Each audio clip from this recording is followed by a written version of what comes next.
اعوذ باللہ من الشیطان الرجیم بسم اللہ الرحمن الرحیم فقال اللہ تعالی کما ورد فی سورۃ الذاریات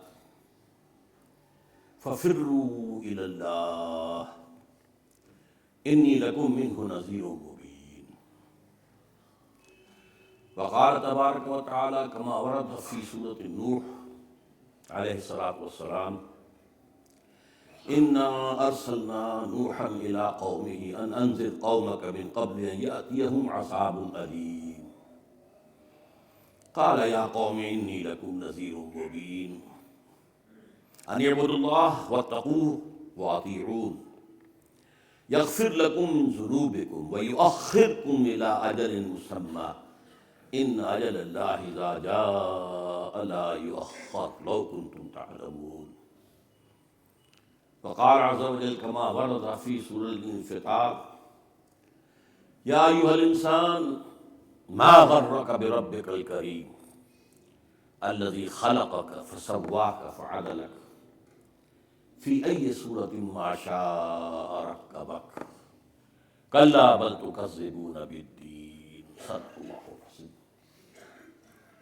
رب اشرح لي صدري ويسر لي أمري واحلل عقدة من لساني يفقهوا قولي اللهم ربنا ألهمنا رشدنا وأعذنا من شرور أنفسنا اللهم أرنا الحق حقا وارزقنا اتباعه وأرنا الباطل باطلا وارزقنا اجتنابه اللهم وفقنا أن نتوب إليك توبة نصوحا اللهم وفقنا أن نتوب إليك توبة نصوحا اللهم وفقنا أن نتوب إليك توبة نصوحا آمين يا رب العالمين۔ میں آغاز کر رہا ہوں لیکن اس تبدیل کے ساتھ کہ میں نے اپنے خطاب عید کا جو عنوان اخبار میں دیا تھا وہ تھا وقت دعا ہے، یعنی پاکستان کے حالات اب اس مقام پر پہنچ چکے ہیں کہ جہاں جا کر عام طور پر مریضوں کو ڈاکٹر اور فزیشنز جو ہیں وہ جواب دے دیتے ہیں کہ اب کوئی صورت نظر نہیں آتی، کوئی تدبیر بر نہیں آتی، کوئی امید بر نہیں آتی، کوئی صورت نظر نہیں آتی، تو پھر اب کیا کریں؟ اب تو وقت دعا ہے۔ اے خاصہ نے رسول وقت دعا ہے، امت پہ تیری آگے جب وقت پڑا ہے۔ تو پاکستان اس صورتحال سے دوچار ہو چکا ہے اور پوری طریقے سے حالات کی گرداب میں پھنس چکا ہے۔ چنانچہ میں نے وہاں پہ مسدس حالی کے میں 3 اشعار پڑھے کہ یہی حال دنیا میں اس قوم کا ہے، بھور میں جہاز جس کا آ کر پھنسا ہے، کنارہ ہے دور اور طوفان بپا ہے، گما ہے یہ ہر دم کہ اب ڈوبتا ہے، نہیں لیتے کروٹ مگر اہل کشتی، پڑے سوتے ہیں بے خبر اہل کشتی۔ پر اس کی جو تفصیل ہے یہاں بارہا میں بیان کر چکا ہوں، صرف چند نکات گنوا دینا چاہتا ہوں۔ سب سے پہلی بات جو میں نے وہاں کہی تھی اب دہرا رہا ہوں، پاکستان اول روز سے غیر مستحکم ہے، کبھی بھی مستحکم نہیں رہا، اس لیے کہ اس کو پیدائشی طور پر دشمنی جو ہے بھارت کی ملی ہے، بھارت نے ایک دن کے لیے بھی اسے قبول نہیں کیا، ہمیں اپنے بچاؤ کے لیے امریکہ کا سہارا لینا پڑا، جس کے نتیجے میں ہم اس کے گھڑے کی مچھلی بن گئے۔ پھر سارا اتار چڑھاؤ یہی رہا کہ اگر امریکہ مہربان ہے تو ٹھیک ہے، ہمارے گل چھرے بھی ہیں، عیش بھی کر رہے ہیں، اگرچہ وہ مصنوعی قسم کا عیش تھا جو ہم نے کیا ہے، ہم نے کبھی اپنے ٹانگوں پر کھڑے ہو کر اپنی معیشت کو استوار نہیں کیا، لیکن یہ جو ایڈ ہوتی ہے یہ ایڈز والے مرض کی طرح ہی ہے، یہ اندر جو ہے کھوکھلا کر دیتی ہے۔ بہرحال جب کبھی امریکہ کو ہماری ضرورت پڑی تو نگاہیں پھر وہ اپنے حالات سے دوچار ہونے کے لیے رہ گئے، یہ صورتحال جاری رہی ہے۔ لیکن اس کے دوران بھی یہ یاد رکھیے، بہت اہم نکتہ ہے، امریکہ اگرچہ پاکستان کی دوستی کا دم بھرتا رہا، ہتھیار دیتا رہا، یہ دیتا رہا، گندم دیتا رہا، ہاتھ ملا کے اس کے اوپر نشان قائم کرتے تھے، گھی کے ڈبے دیتا وغیرہ وغیرہ، لیکن یہ کہ اس نے مستقل طور پر جو اس کی ایک لانگ ٹرم پلاننگ تھی اس کے اعتبار سے بھارت کی پیمپرنگ جاری رکھی ہے، اس کے ساتھ دوستی کی کوشش، اس کے ساتھ بہتر سے بہتر مراحل، اس کو جو ہے تعلقات 1962 میں امریکہ نے بچایا اور بھارت پر ہمیں جو ہے حملہ کرنے سے روکا، ورنہ وہ بہترین وقت تھا مسئلہ کشمیر کو حل کرنے کا۔ بھارت پھنسا ہوا تھا، اس کی گردن جو ہے چینیوں کی شکنجے میں آئی ہوئی تھی اور وہ چیخیں مار رہا تھا، اور اس وقت بڑی آسانی کے ساتھ جسے واک تھرو کہتے ہیں، وہ اس طرح کا معاملہ امریکہ نے روکا اور اس کو بچایا وغیرہ۔ تو اس کے سامنے یہ تھا کہ بھارت بڑا ملک ہے، پاکستان کے مقابلے میں اس کی بہت اہمیت ہے، اور ظاہر بات ہے کہ یہ دو قومیں جو ہیں، بڑی قومیں، یہ اپنے فوری معاملات کے ساتھ ساتھ جو دور اندیشی کے معاملات ہوتے ہیں، بڑی لمبی لانگ پلاننگ کے معاملات ہیں، ان کو ہمیشہ پیش نظر رکھتے ہیں۔ لہٰذا پیمپرنگ کا لفظ میں نے استعمال کیا ہے، ہر طرح سے بھارت کی امداد، سرپرستی، دلجوئی، اس کی مسلسل کوششیں کی۔ اب صورتحال کیا ہے کہ ایک طرف سہموی ایجنڈا ہے اور امریکی، برطانوی، west, white Anglo Saxon Protestant, یہ تو بالکل ان سہولیت کے شکنجے میں جکڑے ہوئے ہیں۔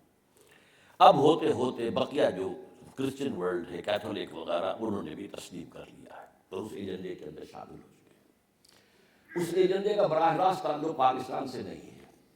مڈل ایسٹ میں وہ گریٹر اسرائیل بنانا چاہتے ہیں، لیکن اس کے بعد وہ چاہتے ہیں کہ اصل میں مسجد اقصیٰ گرا کر اور تھرڈ ٹیمپل بنایا جائے، اس سے پہلے وہ پاکستان کے ایٹمی دانت توڑنے پر تلے ہوئے ہیں۔ ورنہ خطرہ ہے پاکستان میں کوئی عوامی جو ہے جوش و خروش ابھر آئے، ایسا مسجد اقصیٰ کے گرانے سے لازماً ایسا ہوگا۔ لہذا ان کا یہ معاملہ جو ہے وہ اس پر تلے ہوئے ہیں کہ کم سے کم پاکستان کے ایٹمی دانت توڑ دیے جائیں، قابو میں کر لیے جائیں، جو بھی ہو غیر مؤثر کر دیے جائیں، تاکہ پھر بھارت کے رحم و کرم پر ہو پاکستان۔ ظاہر بات ہے اس کے بعد بھارت سے ہمارا مقابلے کی پوزیشن نہیں ہے۔ دوسرا، امریکہ کا عالمی ایجنڈا بھی ہے، اگرچہ اس وقت وہ سخت کرائسس دو چار ہے اور معاشی اعتبار سے، پھر بھی اس کے عزائم بڑے اونچے ہیں۔ اب بھی وہ سول سپریم پاور اور ارتھ ہے، اس میں کوئی شک نہیں ہے۔ تو اس اعتبار سے اس کی معیشت اب بھی بہت ہی گہری ہے۔ اس پہلو سے وہ جو 21 سینچری میں سپریمیسی جو ہے وہ جاری رکھنا چاہتے ہیں۔ پچھلی صدی کے وسط سے سپریمیسی شروع ہوئی تھی امریکہ کی، اور اب وہ چاہتے ہیں کہ 21 سینچری بھی اسی طریقے سے رہے۔ اس میں اگرچہ ان کا مقابلہ ہے جس کے لیے وہ تیاری کر رہے ہیں، وہ روس اور چین کا ہے، اور خاص طور پر چین، کنٹینمنٹ آف چائنا پالیسی، یہ ان کے سامنے ہے۔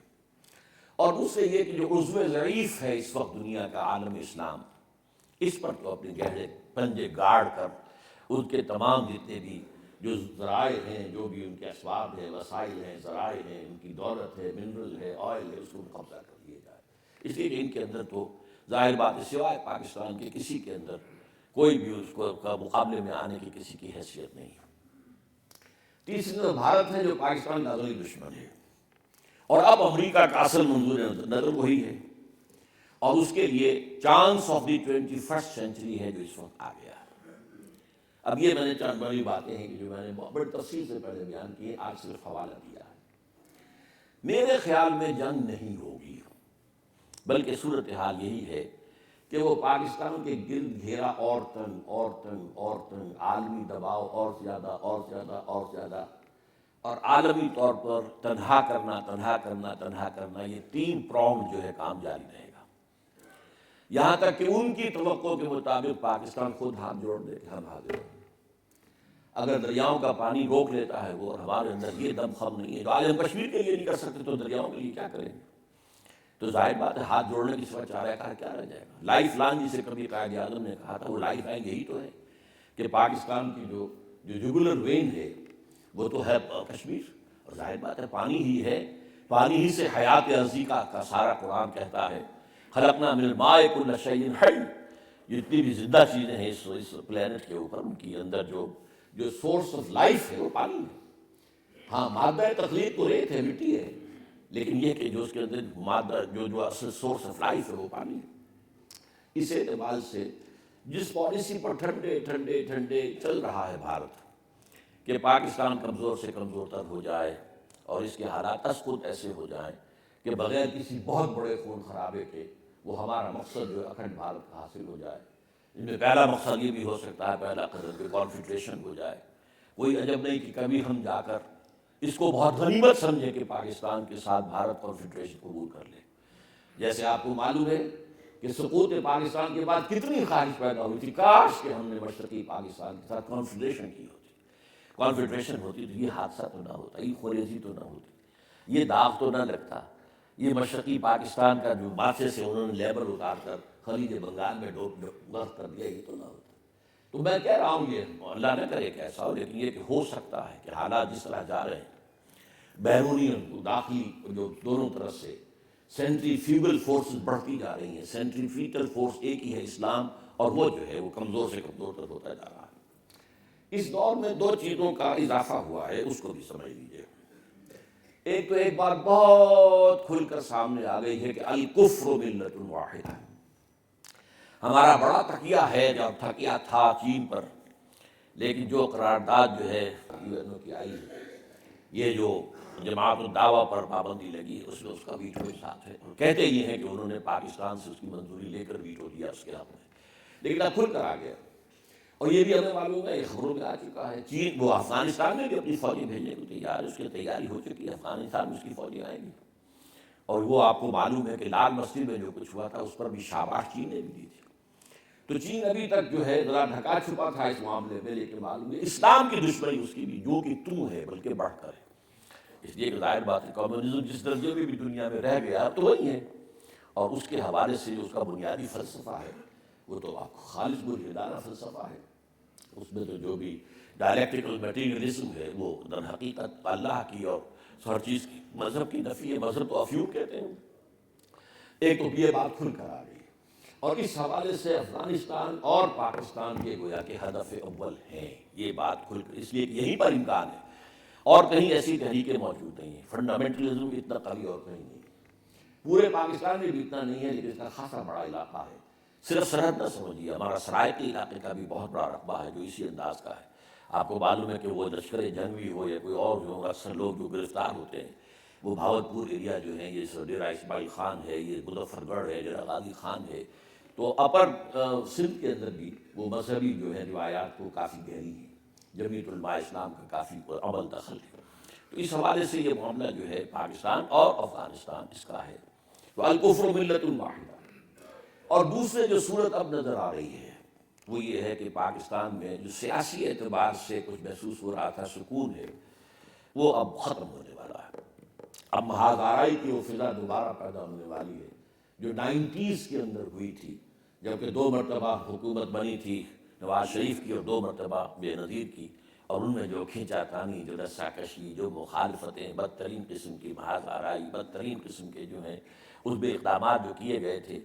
اندیشہ یہ ہے کہ اب وہ فرق پیدا ہونے والا ہے، بلکہ پیدا ہو چکا ہوتا اگر یہ ایکسٹرنل ایلیمنٹ جو ہے ممبئی کا جو بھی ایک ہوا ہے حادثہ اگر وہ نہ ہوتا تو اب تک ہو چکا ہوتا، وہ کھل کر آ چکا ہوتا. اس لیے ایک حد ہوتی ہے جس حد تک کوئی انسان جا سکتا ہے. تو نواز شریف صاحب بھی دبتے دبتے دبتے دبتے دبتے ایک آخری حد تک پہنچ گئے، دیوار سے لٹکا دیے گئے ہیں. اور بہرحال ان کی کچھ نہ کچھ طاقت پنجاب میں تو ہے، اس میں کوئی شک نہیں ہے.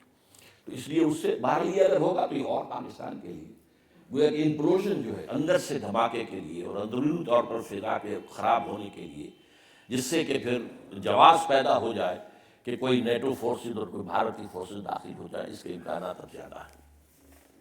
اب آئیے میرا آج کا اصل کا موضوع ہے فَفِرُّوا إِلَى اللَّهِ. بات وہی ہے جو عید کے خطاب میں تھی، وقت دعا ہے، اور دعا کے لیے کیا ہے؟ دوڑو اللہ کی طرف. انی لکم منہ نذیر مبین.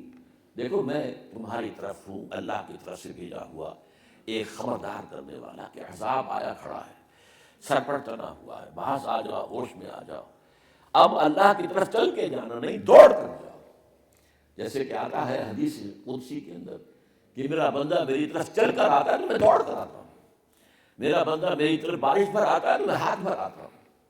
تو یہ صورتحال جو ہے، لیکن اب تو اب ہمیں ضرورت ہے کہ ہم دوڑ کر اللہ کی پناہ میں آئیں، اللہ کی پناہ طلب کریں اور اس کے لیے توبہ کریں. اس زمن میں جو آج میں بات کہنا چاہتا ہوں، اور خاص طور پر میں نے سورہ نوح کی جو آیات تلاوت کی اسی حوالے سے، ذرا ان کا ترجمہ سن لیجئے. اِنَّا أَرْسَلْنَا نُوحًا إِلَىٰ قَوْمِهِ أَنْ أَنذِرْ قَوْمَكَ مِنْ قَبْلِ أَنْ يَأْتِيَهُمْ عَذَابٌ أَلِيمٌ. ہم نے نوح کو بھی بھیجا تھا اس کی قوم کی طرف کہ اپنی قوم کو خبردار کر دو اس سے پہلے کہ عذاب علیم ان پر آ جائے. بالکل ٹھیک ایگزیکٹ وہ الفاظ ہیں جو میں جس رنگ میں آج اس وقت حالات کو دیکھ رہا ہوں.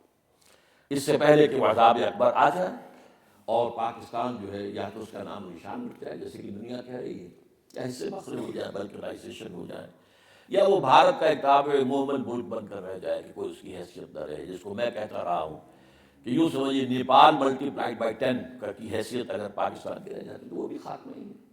وہ بھی در حقیقت وہ جس اعتبار سے جن امنگوں کے ساتھ، جن ولولوں کے ساتھ اور جن عزائم کے ساتھ، جن امیدوں کے ساتھ جو ہم نے پاکستان بنایا تھا کہ اسلام کی نشرت ثانیہ اور اسلام کا دوبارہ دنیا میں جو ہے وہ ایک بول بالا ہونے کا عمل جو ہے اس کا نقطۂ آغاز بنے گا، وہ تو ختم ہو جائے گا۔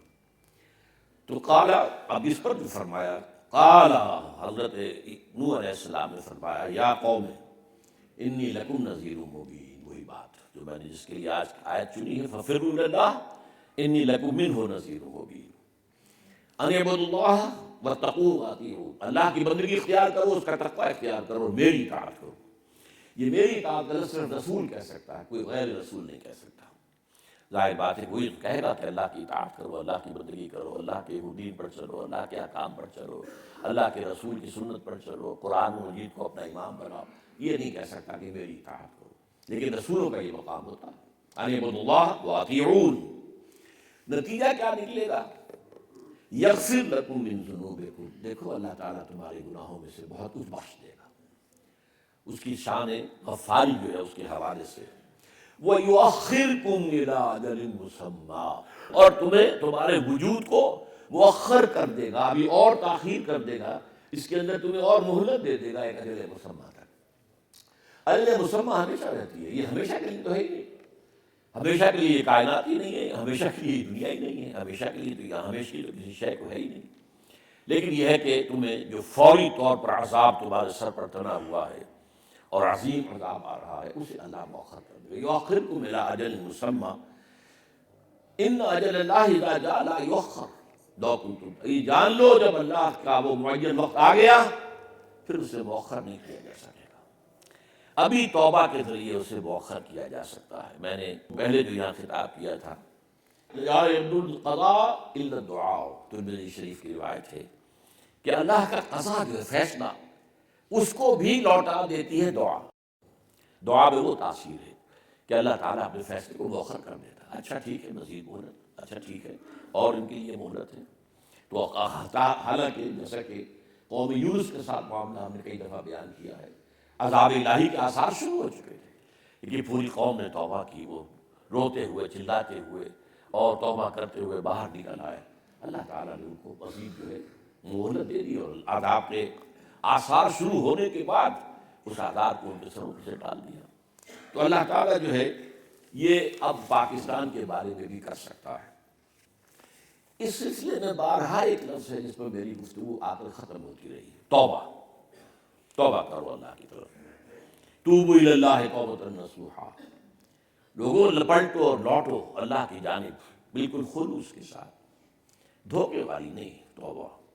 حرام خوری بھی جاری رکھنی ہے اور توبہ کی تسبیح بھی کرنی ہے، حرام کاروبار بھی جاری رکھنا ہے، سودی کاروبار بھی جاری رکھنا ہے، غلط کاروبار بھی جاری رکھنا ہے، اور حج پہ حج کرنے ہیں اور عمروں پر عمرے کے لیے، یہ دھوکے بازی اللہ، یخادعون اللہ، یہ اللہ کو دھوکہ دے رہے ہیں، والذین آمنوا وما یخدعون الا انفسهم وما یشعرون، یہ دھوکہ دے رہے ہیں اللہ کو اور اہل ایمان کو، حالانکہ یہ نہیں دھوکہ دے رہے مگر صرف اپنے آپ کو دھوکے میں ڈال رہے ہیں۔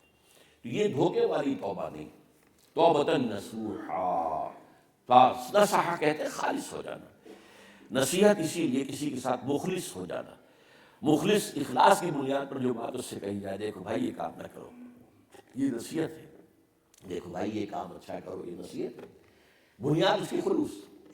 تو نصحہ جو ہے اس کے معنی خالص ہو جانا۔ تو یا ایھا الذین آمنوا توبوا الی اللہ توبۃ نصوحا، لیکن اس کے لیے کیا لازم ہے؟ ایک فرد کا معاملہ ہو تو انفرادی توبہ کافی ہے، اور واقع یہ ہے کہ افراد کا معاملہ جو ہے وہ اس دنیا میں طے نہیں ہوا کرتا، اس کا آخری فیصلہ قیامت میں ہونا ہے۔ کلہم آتی ہے یوم القیامت فردا، وہاں ہر شخص کو انڈیویجولی پیش ہونا ہے، اپنا نامہ اعمال لے کر سامنے پیش ہونا ہے ہر شخص۔ وہاں قومی سطح پر نہیں ہے معاملہ، بلکہ یہ ہے کہ وہاں ایک انفرادی سطح، کلہم آتی ہے یوم القیامت فردا۔ لیکن یہ کہ دنیا کا معاملہ یہ ہے، افراد کے ساتھ بھی اللہ کا معاملہ چلتا رہتا ہے۔ افراد کے ساتھ یہ بھی ہوتا ہے کہ کبھی اللہ تعالیٰ کسی کے گناہوں کو بخشنے کے لیے اسے دنیا میں کسی تکلیف سے مبتلا کر دیتا ہے اور اسے کفارہ بنا دیتا ہے، اگر وہ اس میں تکلیف میں صبر کرے، اللہ کی طرف رجوع کرے تو اس کے گناہ کا کفارہ بنا دیتا ہے۔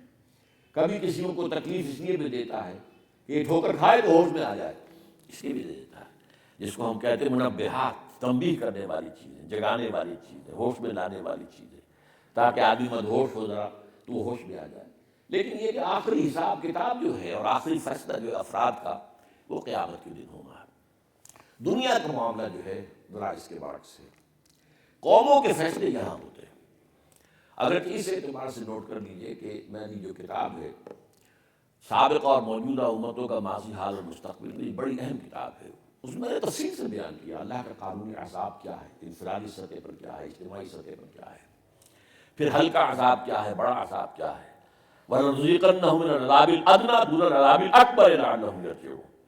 ہم انہیں چھوٹے عذاب کا مزہ سکھائیں گے اس بڑے عذاب کے آنے سے پہلے، شاید کہ جاگ جائیں، شاید کہ ہوش میں آ جائیں۔ یہ اللہ تعالیٰ جو ہے اجتماعی سطح پر بھی، جیسے میں نے افراد کے بارے میں کہا کہ افراد کے بارے میں بھی کبھی اسے جگانے کے لیے بھی تھوڑا سا ٹھوکا لگا دیا جاتا ہے، ہوش میں آؤ، اسی طرح قوموں کو جگانے کے لیے بھی اللہ تعالیٰ چھوٹے عذاب بھیجتا ہے تاکہ ہوش میں آ جائیں اگر آ سکتے ہو۔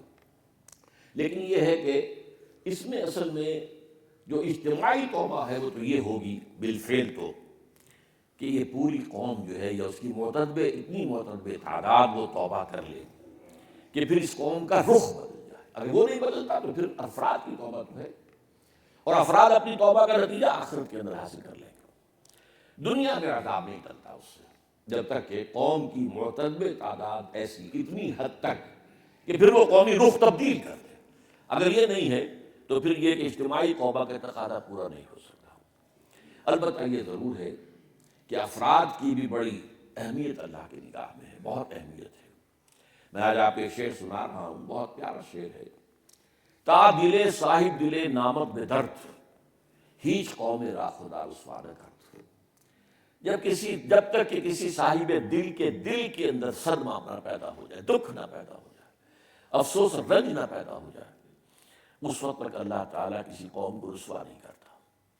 تو ایک بھی اللہ والا اگر ہو کہیں، واقعی اللہ والا، اور اس کو دل کو صدمہ پہنچ جائے کہ کیا قوم کیا کر رہی ہے، جس کا نقشہ ہم دیکھتے ہیں سورہ نوح کے اندر، حضرت نوح علیہ السلام کا معاملہ کیا ہوا، کس درجے ہوا۔ انہوں نے 950 برس قوم کو دعوت دی ہے، لیکن بالآخر کیا کیفیت پیدا ہوئی ان کی اپنے اندر جو ہے شدید بیزاری جو پیدا ہوئی، جس جلالی انداز میں انہوں نے دعائیں کی ہیں۔ وقال نوح رب لا تذر علی الارض من الکافرین دیارا، اور نوح نے کہا کہ اے رب اب اس دنیا میں ان کافروں کا کوئی ایک بستہ گھر نہ چھوڑ، سب کو تباہ و برباد کر دے۔ انک ان تذرہم یضلوا عبادک ولا یلدوا الا فاجرا کفارا، تو اگر انہیں چھوڑ دے گا تو یہ جو ہے ان کی اولاد میں بھی بدمعاشی اٹھے گی۔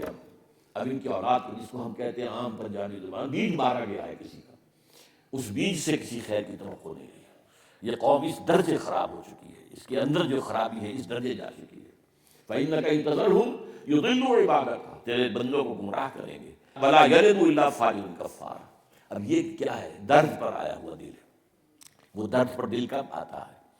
جبکہ اس نے اپنی ہمتن کوشش کر لی ہو، ہمہ جہت کوشش کر لی ہو، دن رات ایک کر دیے ہوں، اب قوم کو جگانے کے لیے، قوم کو ہوش میں لانے کے لیے، قوم کو صحیح راستے پر لانے کے لیے اپنے دن اور رات کی توانائیاں لگائی ہوں، اپنے اوقات صرف کیے، اور پھر جب محسوس کرے کہ قوم جو ہے کہ سننے کو تیار ہی نہیں ہے، تو پھر وہ درد پیدا ہوتا ہے۔ اس درد کی کیفیت جو ہے اس شدت تک بھی آتی ہے۔ وہ جو کیفیت اسی سورہ نوح کے اندر کھینچی گئی ہے، قال رب انی دعوت قومی لیلا ونہارا۔ حضرت نوح نے عرض کیا پروردگار میں نے اپنی قوم کو رات اور دن پکارا ہے، رات میں بھی دعوت دی ہے، دن میں بھی دعوت دی ہے، فلم یزدہم دعائی الا فرارا۔ ان کا حال یہ ہے کہ جیسے جیسے میں نے انہیں پکارا ہے یہ اور بھاگتے چلے گئے، اور دور چلے گئے، اور دور چلے گئے، اور دور چلے گئے۔ وَإِنِّي كُلَّمَا دَعَوْتُهُمْ لِتَغْفِرَ لَهُمْ جَعَلُوا أَصَابِعَهُمْ فِي آذَانِهِمْ وَاسْتَغْشَوْا ثِيَابَهُمْ وَأَصَرُّوا وَاسْتَكْبَرُوا اسْتِكْبَارًا۔ اور میں نے جب بھی ان کو دعوت دی ہے، انہیں پکارا ہے کہ اپنے رب کی جناب میں توبہ کر لو، باز آ جاؤ، انہوں نے کیا کیا ہے؟ اپنے کانوں میں انگلیاں ٹھوس دی، اپنے سروں کے اوپر کس کر کپڑے باندھ لیے تاکہ میری آواز ان کے کانوں تک پہنچے گی۔ لیکن یہ ہے کہ بہرحال سرسوں سے آبوں و اثروا، اور اصرار کیا، یہ سوال والا اصرار، اڑ گئے اپنے طرز عمل کے اوپر، واستکبروا استکبارا، اور انہیں استکبار کی روش اختیار کی حد امکانی حد تک۔ ثم انی دعوتہم جہارا، نقشہ دیکھیے ذرا، اے پروردگار پھر میں نے انہیں بلند آواز سے پکارا، ثم انی اعلنت لہم واسررت لہم اسرارا، پھر میں نے برملا اعلانیہ بھی انہیں پکارا ہے اور خفیہ خفیہ جا کر ایک ایک کو بھی سمجھانے کی کوشش کی ہے۔ فلم یزدہم دعائی الا فرارا، بہرحال تاز دل صاحب دل نامک درد ہیچ قوم را خدا رسوا نہ کرد۔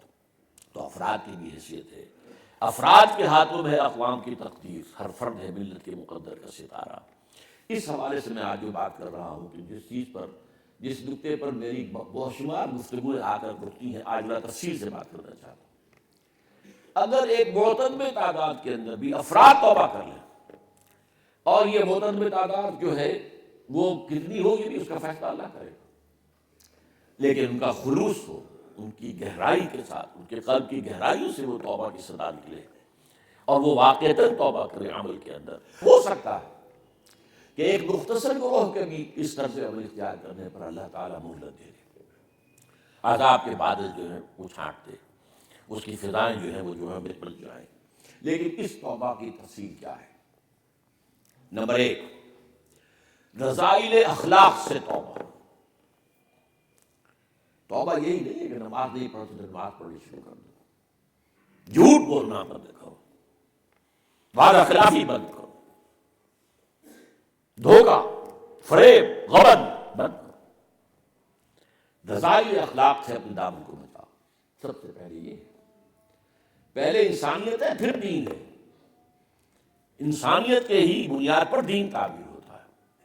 انسانیت نہیں ہے اور دین کی عمارت بنا دی، وہ نفاق ہوگا، وہ نفاق جس میں کہا گیا اس کی علامتیں تین ہیں، جب بولے جھوٹ بولے، جب وعدہ کرے وعدہ خلافی کرے، جب کہیں امین بنا دیا جائے تو وہ قول کرے۔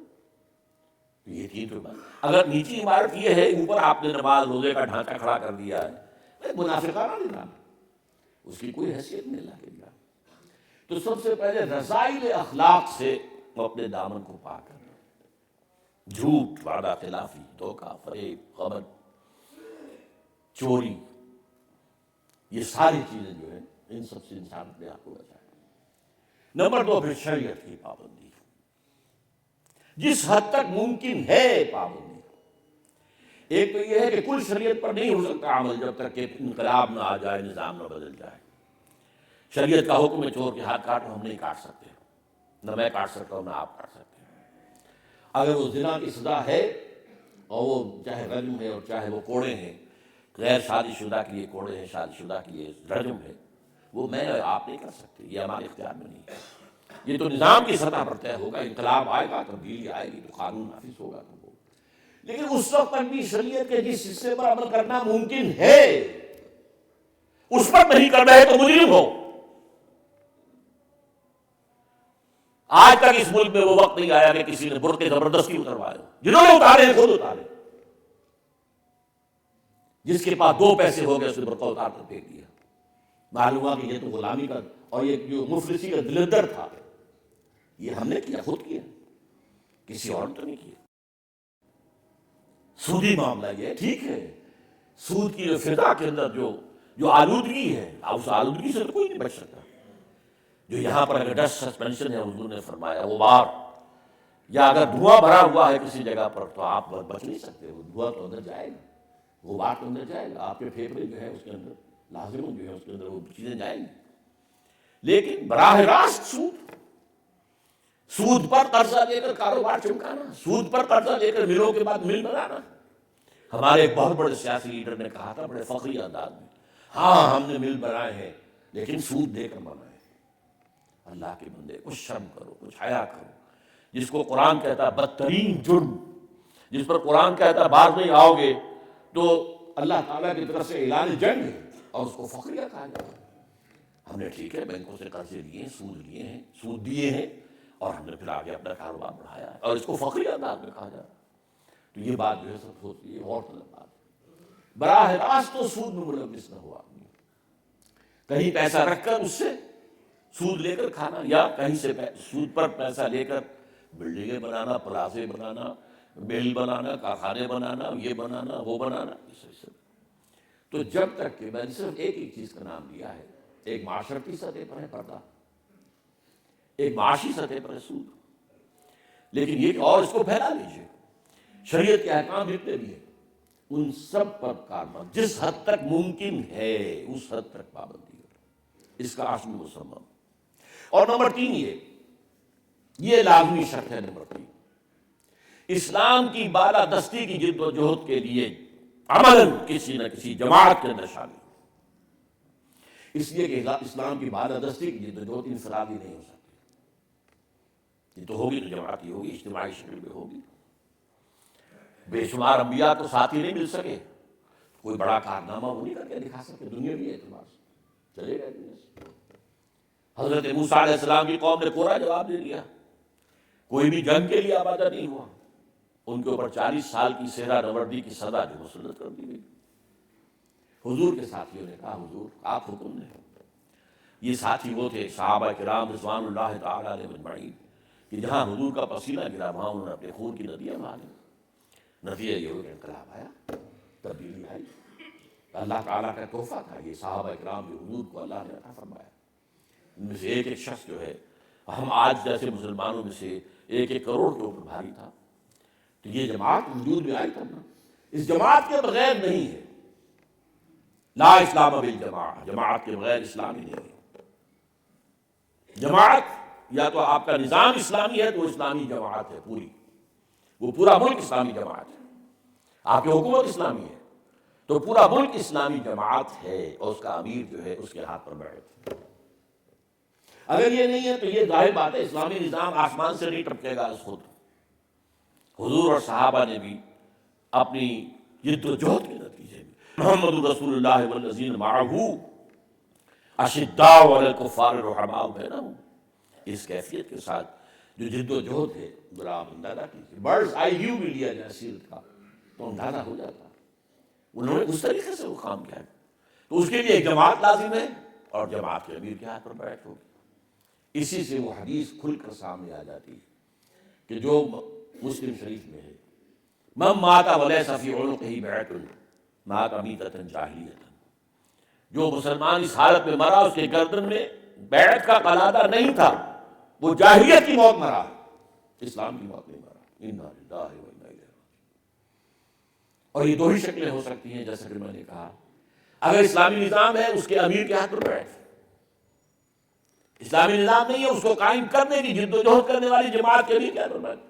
تیسری شکل کیا ہے؟ یا نظام ہے یا نہیں ہے، تیسری شکل تو ہے تو اس کے امیر امیر المومنین اس کے ہاتھ پر بیٹھ، وہ نہیں ہے اس کو قائم کرنے کی جد و جہد کرنے والی جماعت کے امیر کے ہاتھ پر بیٹھ۔ یہ میرے نزدیک میں نے بارہا کہا، ہمیشہ کہا، یہ 3 جو ہیں لوازم ہیں اس توبہ کے، انفرادی توبہ کی بات کر رہا ہوں، میرے یا آپ کے اختیار میں نہیں ہے کہ پوری پاکستانی قوم کو توبہ پر آمادہ کر لیں، لیکن میرے اور آپ کے اختیار میں یہ تو ہے کہ میں خود توبہ کر لوں، آپ خود توبہ کر لیں، ان توبہ کے تقاضوں کو سمجھیں اور خلوص کے ساتھ کریں۔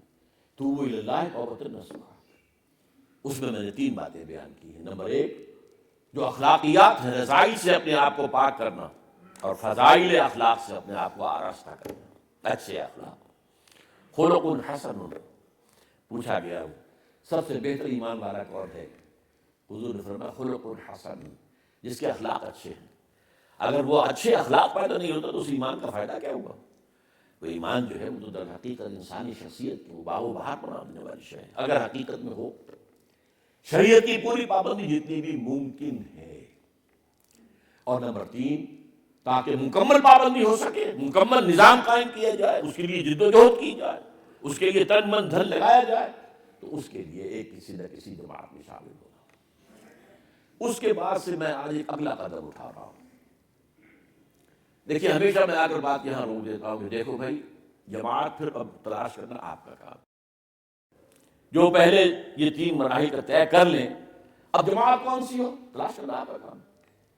لیکن آج میں آپ کے سامنے اس بات کو کھول کر رکھ رہا ہوں کہ جماعت کیسی ہونی چاہیے، تاکہ اگر آپ کے دل میں واقعی جذبہ پیدا ہو جائے، اللہ کرے کہ پیدا ہو جائے، اللہ کرے کوئی ایک شخص بھی اس بلے میں ایسا نہ رہے کہ جو اس سے جو ہے محروم رہ جائے، تو ہو وہ سوچیں جماعت کیسی، کہاں سے تلاش کریں۔ بے شمار جماعتیں ہیں، ہم کہتے بھی ہیں لوگ ہمارے سامنے آ کر، کیا کریں؟ تو میں ان سے ہمیشہ کیا کہتا ہوں دیکھو بھائی تمہارے پاؤں کو پیروں کو ضرورت ہے جوتے کی، تو تم یہ نہیں کہتے کہ پتہ نہیں جوتا اچھا کہاں سے ملتا ہے، میں کوئی پتہ نہیں ہر سینکڑوں دکانیں ہیں، تو آپ بیٹھے نہیں رہتے، ننگے پاؤں تو نہیں چلتے، جوتا تو خریدنا ہے۔ ایک زمانہ وہ بھی تھا نا جب کہ چمڑے جو ہوتے تھے چمڑے ہی کے سول بھی ہوا تو سول سنتھیٹک وغیرہ یہ وہ ان میں کیا گتا کیسے لگائیں گے، وہ گتا لگ نہیں سکتا، ورنہ پہلے کیا ہوتا تھا بڑا خوبصورت سول اندر گتا ہے، چند دن کے اندر اندر صاف وہ تو سول صاحب علیحدہ پڑے ہوئے جوتا علیحدہ پڑا، تو پتہ نہیں کہاں سے ملتا۔ میں نے کہا آپ جاتے ہیں 10 دکانیں دیکھتے ہیں، قیمتوں کا بھی موازنہ کرتے ہیں، امکانی حد تک توڑ مروڑ کر دیکھتے ہیں اس کو کہ اندر کیا ہے، پھر آپ خریدتے ہیں، مجبوری ہے۔ آپ کوشش کریں، جدوجہد کریں، ریسرچ کریں، آپ کی یہ ریسرچ بھی جہاد فی سبیل اللہ کے حکم میں ہوگی۔ اگر اس کی نیت یہ ہے کہ مجھے وہ جماعت چاہیے جس کے ساتھ مل کر میں اپنے اس دینی فرض کو ادا کر سکوں، اقامت دین کی جدوجہد، تو اگر یہ کام اس کے لیے آپ کر رہے ہیں تو یہ بھی جہاد کا حصہ ہے، اس میں جو وقت صرف ہو رہا ہے، لیکن یہ کہ وہ واقعی ہے کہ وہ پوری طریقے سے سنجیدگی کے ساتھ in the real earnest, in the right earnest جدوجہد ہونی چاہیے، یہ نہیں کہ بس اس کو لیئرلی لے لیا ہے، بس بڑی ہلکے انداز میں سوچ رہے ہیں، یہ بھی سوچ رہے ہیں، یہ بھی سوچ رہے ہیں، سوچتے سوچتے ہی زندگی ختم ہو جائے گی۔ لیکن اس کو ایک پروجیکٹ سمجھ کر کے I have to decide this way اور that way, I have to have a جماعت۔ ہو سکتا ہے کہ آپ کو کوئی جماعت کسی وقت جو ہے آپ غلطی سے کسی جماعت میں شامل، کوئی حل نہیں، اپنے کان کھلے رکھیں، آنکھیں کھلے رکھیں، دماغ کے کمپیوٹر کو کام کرنے دیں، سوچتے رہیں، نظر ثانی کرتے رہیں۔ آج کی کوئی جماعت جو ہے وہ نبی کی جماعت نہیں ہے، جس کو چھوڑنے کا مطلب کفر ہے۔ نبی کی جماعت تو نہیں، کوئی بھی جماعت ہو، وہ انسانوں کی عام مسلمانوں کی بنائی ہوئی جماعتیں ہیں، ان میں شامل ہونے کا مطلب یہ نہیں کہ آپ کفر سے اسلام میں آ رہے ہیں۔ نبی کی جماعت میں جو آتا تھا وہ کفر سے اسلام میں آتا تھا، اگر نکل گیا خدا کا خواستہ تو وہ اسلام سے کفر میں چلا گیا، جیسے حبیبہ رضی اللہ تعالیٰ عنہ کے شوہر جو ہے وہ جا کر حبشہ کے اندر مرتد ہو گیا تھا، عیسائی ہو گیا تھا، شراب کا بہت مطالعہ تھا، وہ شراب عام طور پہ ملتی نہیں تھی، جو بھی شکل ہوگی اس کے اندر وہ پھر عیسائی بن گیا، اسی لیے پھر وہ بیوہ ہو گئی حضرت حبیبہ، اور پھر حضور نے پیغام بھیجا ہے، یہ ابو سفیان کی بیٹی ہے، عرب کے ایک بہت بڑے سردار کی، قریش کی بیٹی ہے، اور پھر نجاشی رحمۃ اللہ علیہ نے نکاح پڑھایا ہے اور مہر اپنے پاس سے دیا، بار مرتد بھی ہوا، ایک مثال تو ہے کہ حضور کے زمانے میں بھی ایک شخص مرتد ہوا، مرتد ہو سکتا، لیکن یہاں کی جماعت جو ہے اس میں شامل ہونے کا مطلب یہ نہیں ہے کہ آپ اسلام سے جو ہے کفر سے نکل کر اسلام میں آ رہے، ٹھیک ہے غفلت سے نکل گئے ہیں، آنکھیں کھل گئی ہیں، اب تک فرائض واضح نہیں تھے، اب تک ذمہ داریوں کا پوری طریقے سے احساس ہو گیا، یہ ہے آپ اندر آ گئے، آپ غور کرتے رہیں، سوچتے رہیں، دیکھتے رہیں، چلیں تو آنکھیں کھول کر چلیں۔ قل هذه سبیلی ادعو الی اللہ علی بصیرۃ انا ومن اتبعنی، اے نبی کہہ دیجئے یہ میرا راستہ ہے، میں اللہ کی طرف پکار رہا ہوں، بلا رہا ہوں، لیکن میں الٹپ نہیں بلا رہا ہوں، میں جو ہے اندھیرے میں کامک کوئیاں نہیں مار رہا ہوں، نہ میں نہ میرے ساتھی، وہ بھی جو میرا اتباع کر رہے ہیں آنکھیں کھول کر چل رہے ہیں، وہ دیکھ کر چل رہے ہیں، بصیرت کے ساتھ چل رہے ہیں۔ تو اس اعتبار سے اگر یہ کہ آدمی فیصلہ کرے پھر کسی اور جماعت کی تلاش کرے، اگر بہتر تلاش مل جائے، جماعت مل جائے، ہے جستجو کے خوب سے ہے خوب تک ہاں، لیکن کوئی دن زندگی میں بغیر جماعت کے نہ آئے۔ اس کو یوں سمجھ لیجیے کہ جب تک آپ جماعت کی تلاش میں ہیں تو گویا کہ آپ تیمم کی حالت میں وضو ابھی نہیں کیا، لیکن جماعت بن گئی، آپ شامل ہو گئے، آپ کا وضو ہو گیا، آپ جماعت میں نماز پڑھ۔ اس حوالے سے وہ بھی تیمم جو ہے ارادہ کرنا، تیمم کی مراد کیا ہے؟ ارادہ کرنا، گویا کہ ارادہ ہے کہ جماعت کو میں تلاش کر لوں اور پھر اس میں شامل ہو جاؤں، تو وہ بھی ایک طرح سے قائم مقام ہے، اس وقت آپ گویا کہ ایک فرد کی حیثیت سے بھی ایک جماعت میں ہیں بالفعل، اس لیے کہ آپ کی جد و جہد اس کے لیے ہو رہی ہے کہ اپنے لیے جماعت تلاش کریں، اس کے لیے محنت کریں، اس کے لیے ریسرچ کریں۔ اب میں آپ کو بتاتا ہوں کہ اس کے لیے 4 صفات لازمی ہے، آج کھل کر بات کرنا چاہ رہا ہوں۔ کیا پتا آپ جس طرح کے حوادث ہو رہے ہیں، ابھی 1 سال پہلے دل کا معاملہ ہو گیا تھا، وہاں پہ اسٹینٹ پڑا ہوا ہے، اب تو ہو ہی گیا ہے کہ پمبا کجا نام والی بات ہے، دونوں گھٹنے آرٹیفیشل ہیں، کمر کی ریڑھ کی ہڈی کے گرد پلیٹیں پڑی ہوئی ہیں، دل میں اسٹینٹ پڑ چکا ہے، اب پتا صاحب جو ہے نکال باہر کیے گئے ہیں، اب یہ پتہ نہیں ہے، زندگی ظاہر بات ہے کہ تو پتہ نہیں کہ کتنے دن زندگی کے ہیں، تو میں چاہتا ہوں کہ کھل کر آ جائے آپ کے سامنے بات کو۔ میں اس سے پہلے آگے اس سے نہیں جاتا رہا، مجھے اندیشہ تھا کہ آپ سمجھیں گے کہ یہ تو باتیں آپ وہی کر رہے ہیں جو جماعت تنظیم اسلامی پر پوری اترتی ہیں۔ ٹھیک ہے بھائی، میں آج یہ الزام لینے کے لیے کھلے دل کے ساتھ تیار ہوں، آپ مجھے اگر یہ الزام دیتے ہیں میں اسے قبول کرتا ہوں۔ اس جماعت میں 4 چیزیں لازم ہیں، غور سے سن لیجیے. نمبر 1، اس کا ڈکلیئرڈ گول ہونا چاہیے اللہ کے دین کو ایک نظام کی حیثیت سے قائم کرنا. Nothing short of that. نیکی کے کام تو بہت سے ہیں. ایک مدرسہ کھول دیا ہے، نازلہ قرآن پڑھایا جا رہا ہے، کچھ اور ہو گیا ہے، تعلیم ہو رہی ہے، کچھ نسائیں ہو گئی ہیں، بڑوں کو پڑھایا جا رہا ہے، کوئی کتابیں شائع کی جا رہی ہیں، کوئی رسالے شائع کی جا رہی ہیں، تبلیغ ہو رہی ہے. لیکن وہاں وہ مقصد ڈکلیئرڈ گول، ریولوشن، نظام کو بدلنا، جب تک یہ نہ ہو. فک کل نظام بقول شاہ ولی اللہ دہلوی رحمۃ اللہ علیہ، نظام باطل کو توڑ پھوڑ کر رکھ دینا. جس کو اقبال نے کہا ہے کہ گفتند جہان ماں آیا بے تمہیں سعادت، گفتم کے نمی سعادت، گفتند کے برہم زن. اللہ نے مجھ سے کہا اقبال میں نے تمہیں جس دنیا میں بھیجا ہے تمہیں اچھی لگی ہے؟ میں نے کہا نہیں، مجھے اچھی نہیں لگی. یہ ظلم ہے، اس کی سال ہے، یہاں تو جبر ہے، دباؤ ہے، مجھے پسند. فرمایا توڑ دو اس کو. اس توڑ دینے کا نام انقلاب ہے. نظام کو فک و کل نظام، فک کے معنی کھول دینا، توڑ دینا. یہ نظام جڑواں ہوتا ہے، جیسے ہمارے جسم کے اندر جوڑ ہیں، ان کے لیگمنٹس ہیں، تو یہ نظام جو ہے یہ بھی اس کے اندر لیگمنٹس ہوتے ہیں بڑے مضبوط، جو ایک دوسرے کو سپورٹ کرتے ہیں، اس نظام کو قائم کرتے ہیں. اس کو کھول دینا، توڑ دینا، پھوڑ دینا. گفتم جہان ماں آیا بے تمہیں سعادت، گفتم کے نمی سعادت، گفتن کے برہم. اس کے لیے جد و جہد. پہلی بات number 1، nothing short of the establishment of total Islamic system of social justice. This should be declared goal. یہ کہ ہمارے دل میں یہی ہم یہی کام کر رہے ہیں، نہیں. This should be the declared goal. Number 2، اس کے لیے methodology has to be derived from the سیرہ of محمد صلی اللہ علیہ وسلم. یہ کام انبیاء میں ہاتھوں ایک ہی کے ہاتھوں تو ہوا ہے نا. ابراہیم کے ذریعے کوئی نظام قائم ہوا دنیا میں. حالانکہ امام الناس ہیں، خلیل اللہ ہیں، ابو الانبیاء ہیں، بہت اونچا مقام ہے. واتخذ ابراہیم خلیلا، واتخذ اللہ ابراہیم خلیلا. یہ صورتحال جو ہے نوٹ کیجیے. لیکن وہ کام تو نہیں ہو سکتا. نہ وہ کام موسیٰ کے ہاتھوں ہوا. 6 لاکھ کی تعداد میں نکلے تھے یہودی مصر سے، لیکن جنگ کا مرحلہ آیا تو 4 آدمی، 2 تو خود ہی تھے، موسیٰ اور ہارون علیہ السلام. اس پورے 6 لاکھ کے مجموعے میں سے 2 آدمی اور نکلے. کیا ہوتا؟ ظاہر بات ہے کہ وہ کسی نظام کو بدلنا، انقلاب برپا کرنا، یہ تو ممکن نہیں. حضرت عیسیٰ کے ساتھ وہ آئے، وقت ہی ان کا تھوڑا سا تھا. حضور کی ابتدائی دعوت کے 3 سال لے لیجئے اور حضرت عیسیٰ کے 3 سال، وہ ایک جیسے ہیں، ان میں کوئی فرق نہیں. وہی ہے، دعوت ہے، آج یہاں دے رہے ہیں، کل وہاں دے رہے ہیں، پرسوں وہاں دے رہے ہیں. وہ 12 حواریین جو ہیں وہ ساتھ چل رہے ہیں. کہتے ہیں کہ کچھ اور لوگ بھی تھے، لیکن میرے علم میں تو یہی ہے کہ وہ 12 ہی آدمی تھے. باقی 70-72 آدمی کہتے ہیں کہ اور تھے. اس سے تو انقلاب نہیں آتا. اس سے رومن امپائر کے ساتھ ٹکر لینی تو ممکن نہیں تھی، رومی حکومت کو ختم کرنا تو ممکن نہیں تھا. تو ظاہر بات ہے کہ ہمیں یہ کام صرف سیرت النبی میں ملے گا.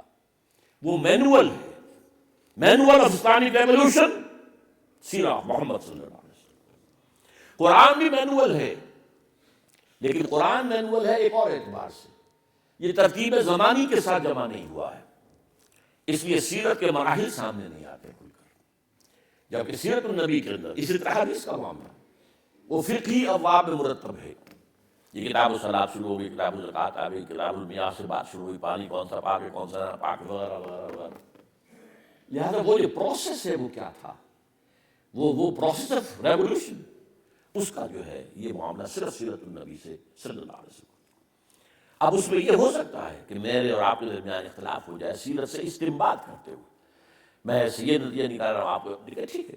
ایک بات ایگریڈ اپون ہونی چاہیے کہ ہے سیرت، دی سورس از سیرت، کہ جا ہی جاست، جس کو بھی لانا دلیل یہی سے لانا. یہ دوسری بات ہو گئی. تیسری بات، اس کا ڈسپلن ہونا چاہیے، فوج والا discipline. Listen and obey.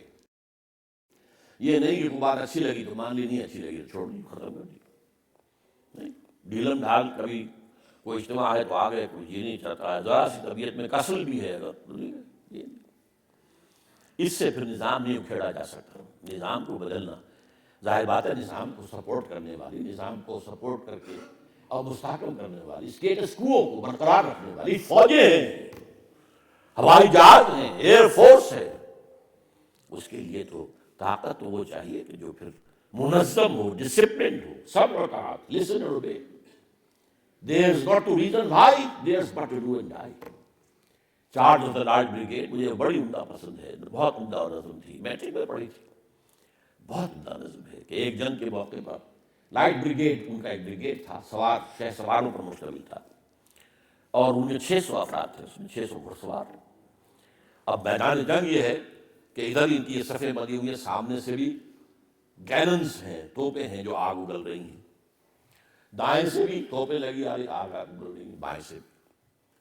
Cannons to right of them, cannons to left of them, cannons in front of them, volleyed and thundered.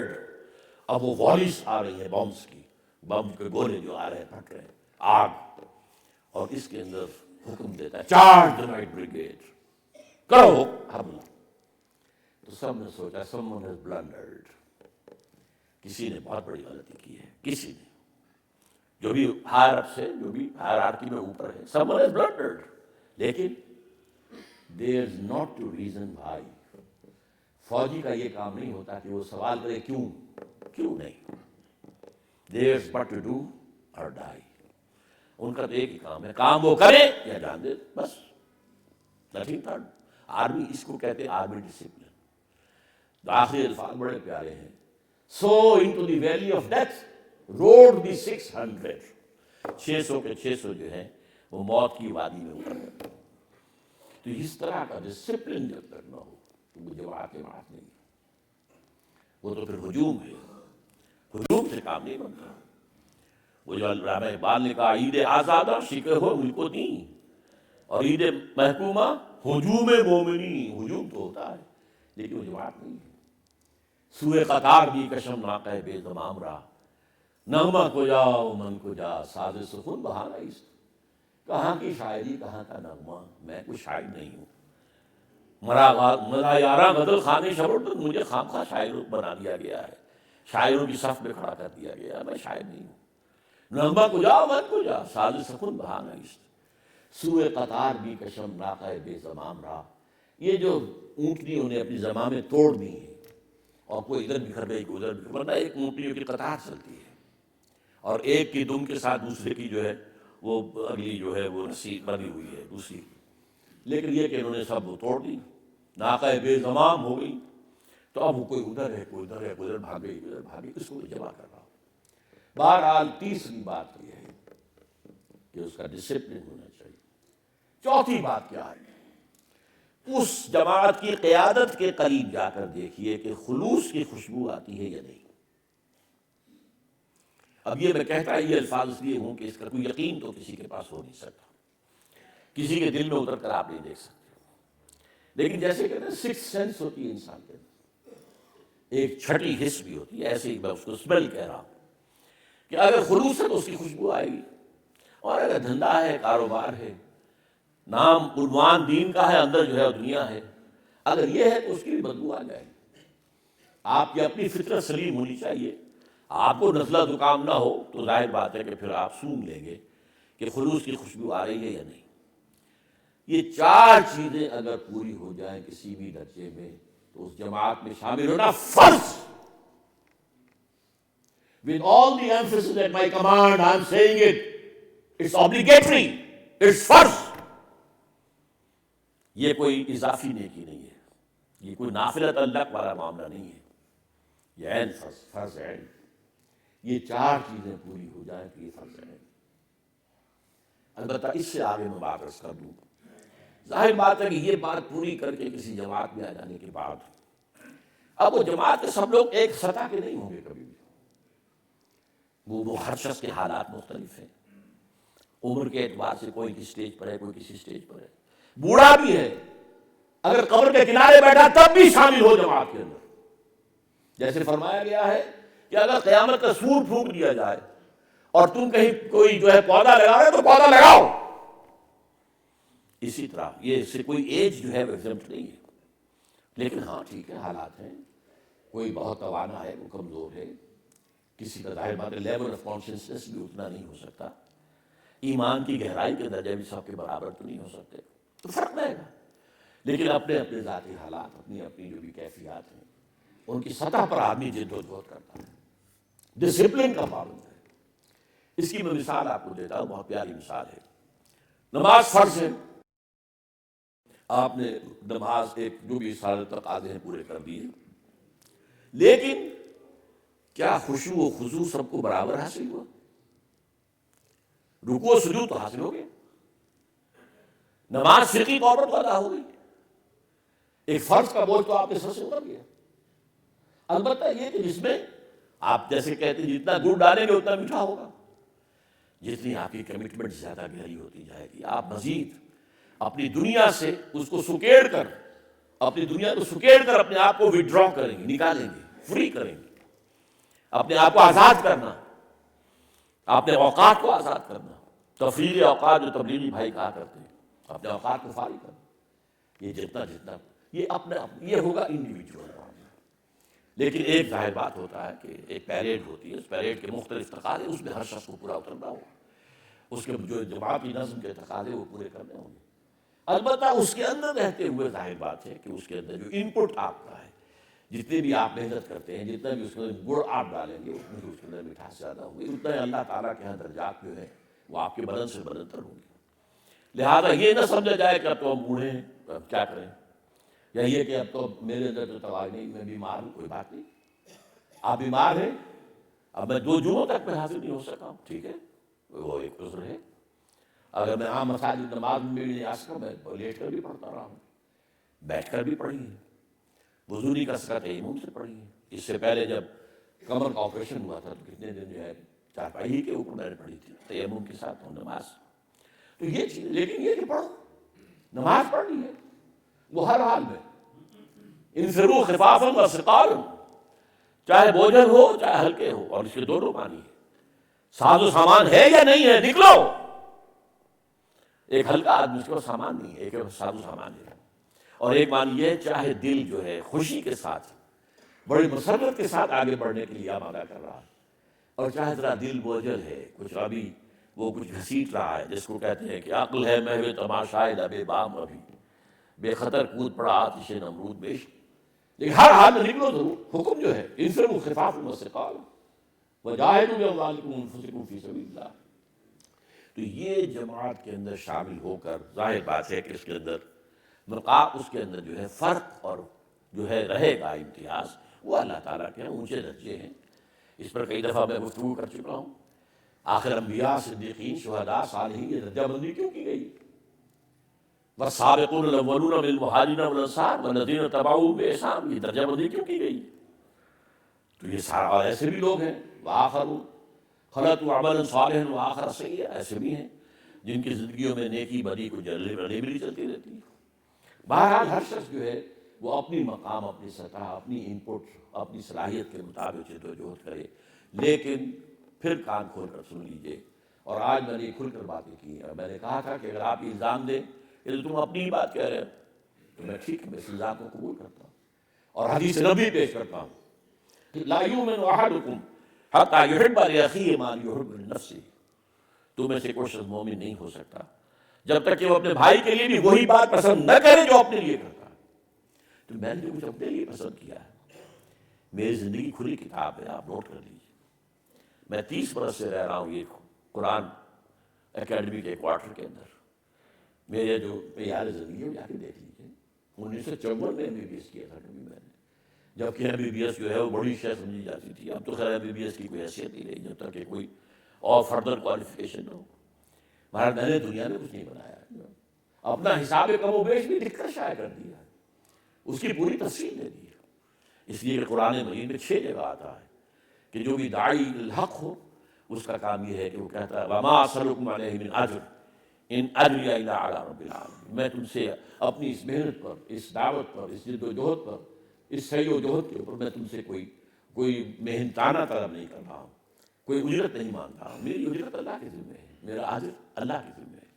بہرحال میں نے جس کام میں اپنی زندگی لگائی ہے میں اسی کی طرف آپ کو دعوت دے رہا ہوں، اور میں آج کھل کر آپ کو دعوت دے رہا ہوں تنظیم اسلامی میں شامل ہوں، اور اس لیے کہ میرے نزدیک کوئی اور جماعت نہیں، اگر ہوتی تو میں جماعت تنظیم بناتا ہی نا۔ جماعت بنانا کوئی آسان کام، دانتوں پسینہ آتا، یہ کوئی جانوروں کا گلہ تو نہیں ہوتا، بھیڑوں بکریوں کا گلہ ہے، 100 ہے 200 ہے لے کر چل رہے ہیں آپ، ایک لاٹھی ہاتھ میں لی ہوئی ہے سب ٹھیک۔ انسانوں کو جوڑنا، ہر ایک کا ذہن کا سانچہ علیحدہ ہے، مزاج کا سانچہ علیحدہ ہے، پرائرٹیز علیحدہ ہے، ذہنی سطح علیحدہ ہے، فکری سطح علیحدہ ہے، لیول آف کانشیسنس علیحدہ ہے، ایجوکیشن علیحدہ ہے، علیحدہ علیحدہ علیحدہ علیحدہ علیحدہ۔ اس بھانمتی کے کنبے کو جوڑنا کوئی آسان کام نہیں، مشکل ترین کام جماعت بنانا۔ باہر میں نے جو بھی ہو سکا، جب تک میں ایک جماعت کے ساتھ جو ہے انشراح صدر کے ساتھ تھا، جماعت اسلامی کے ساتھ تھا، جب مجھے غلط کا احساس ہوا، غلط اس پر آ گئی، اتمام حجت کر 250 صفحے کا مقالہ لکھ کر کہ یہ آپ نے غلط ٹرن لے لیا ہے، آپ اب وہ نہیں ہیں جو پہلے تھے۔ 41 to 51 جماعت اسلامی کچھ اور تھی، after 51 it is something else۔ پہلے وہ اصولی اسلامی انقلابی جماعت تھی، اب وہ ایک اسلام پسند قومی سیاسی جماعت بن گئی۔ اس حوالے سے میرا وہ کتاب موجود ہے، تحریک جماعت اسلامی تحقیقی مطالعہ۔ بہرحال جب تک صحیح اس کو سمجھا اس کے ساتھ تھا، اس کے بعد یہ اپنی جماعت بنائی ہے۔ تو آپ اس پر غور کریں، اور خاص طور پر مجھ سے کچھ وضاحت مطلوب ہو، آپ اپنے ریسرچ کے ضمن میں کچھ سوالات کرنا چاہیں، چاہے خالص میری پرائیویٹ زندگی سے متعلق سوالات کرنا چاہیں، آپ وہ کریں ضرور۔ وہ جو میں نے کہا تھا کہ اس کی قیادت کے قریب جا کر جو ہے سنگے، وہ خاص طور پہ کیوں کہا تھا؟ پیچھے چلنے والوں میں ہر طرح کے لوگ ہوتے ہیں، ہر سطح کے لوگ ہوتے ہیں، سب برابر تو نہیں ہوتے۔ اب حضور کے پیچھے بظاہر چلنے والوں میں منافقین تو تھے نا، بلکہ عبداللہ ابن ابی جو تھا وہ تو پہلی صف میں ہوتا تھا نماز میں۔ ظاہر بات اس کی قیادت کے قریب جا کر سوبھا جائے، غور کیا جائے، دیکھا جائے، ملا جائے، جو بھی رائے ہو اس کے اوپر عمل کیا جائے۔ اللہ تعالیٰ آپ کو اس کے لیے ہمت عطا فرمائے، اور میں امید کرتا ہوں کہ میری یہ صدا جو ہے یہ صدا بصیرہ ثابت نہیں ہوگی، بلکہ کب اس مجمع میں تو کاش کہ میری آج کی گفتگو جو ہے ایسے حضرات کے لیے یہ ایک جو ہے ثابت ہو جائے کہ اللہ تعالیٰ ان کو ہمت دے اور وہ اپنا ریسرچ عمل کم سے کم شروع کر دیں۔